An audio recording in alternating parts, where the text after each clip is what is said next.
This is Physics Lab 2211, Lab 1, Constant Velocity by me, Otto Abdu. The purpose of this lab is to observe an object moving with constant velocity. The object I chose was an expo marker. From there, I will analyze the motion of the object using a position tracker software, and I will compare it to the motion that is predicted using a computational model. In a perfect world with no outside forces acting on this expo marker, the computational model and tracker should match. However, we'll see this is not the case. A quick preview of the results is shown here, with the tracker and computational data points plotted on this graph. We can see that though they are the same, there is a slight deviation towards the end. This lab focuses on Newton's second law, also known as the momentum principle. This law, summarized, explains that an object's change in momentum is attributed to a net force acting on the object, and a lack of a change in momentum means that there is zero net force acting on the object. A net force acting on a system results in the system having a non-zero acceleration, leading to a change in velocity. On the other hand, if there is no net force acting on the system, then the system has an acceleration of zero, leading to no change in velocity.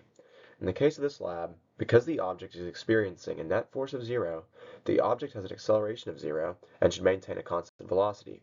This means that at no point through the track will it change directions, or will it speed up or slow down. So on this slide, we can see the momentum principle written here, and Newton's second law written here.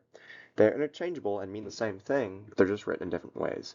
So in our case, when momentum is equal to zero, we know that our net force is equal to zero.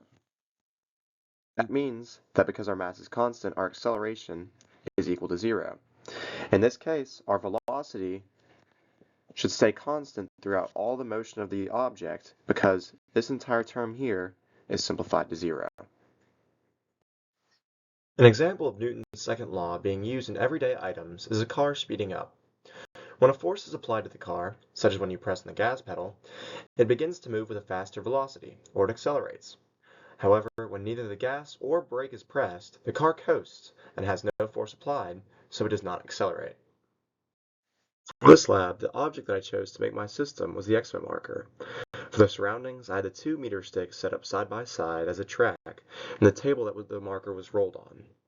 The initial conditions of the marker are initial velocity of zero and initial acceleration of zero.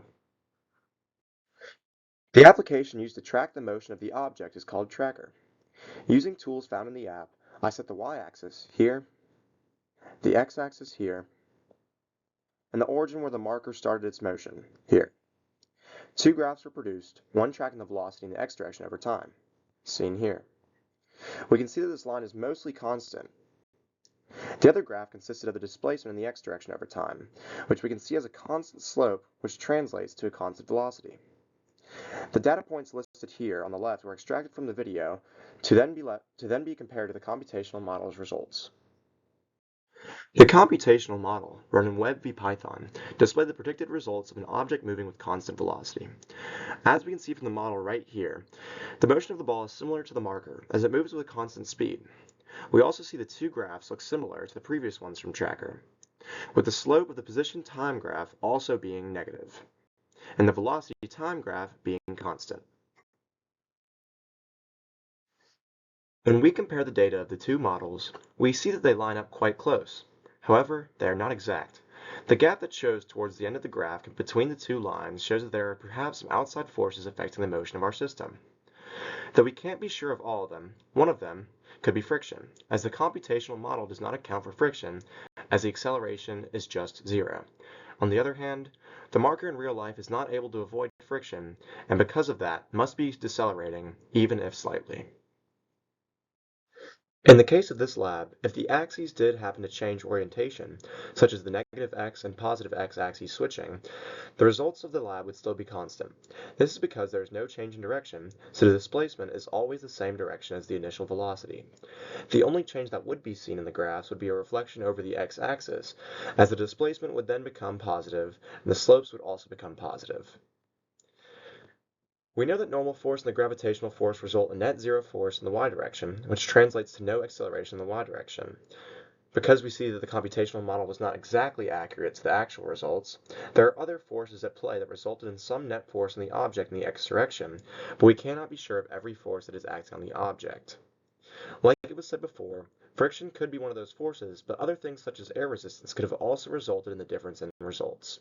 Thank you.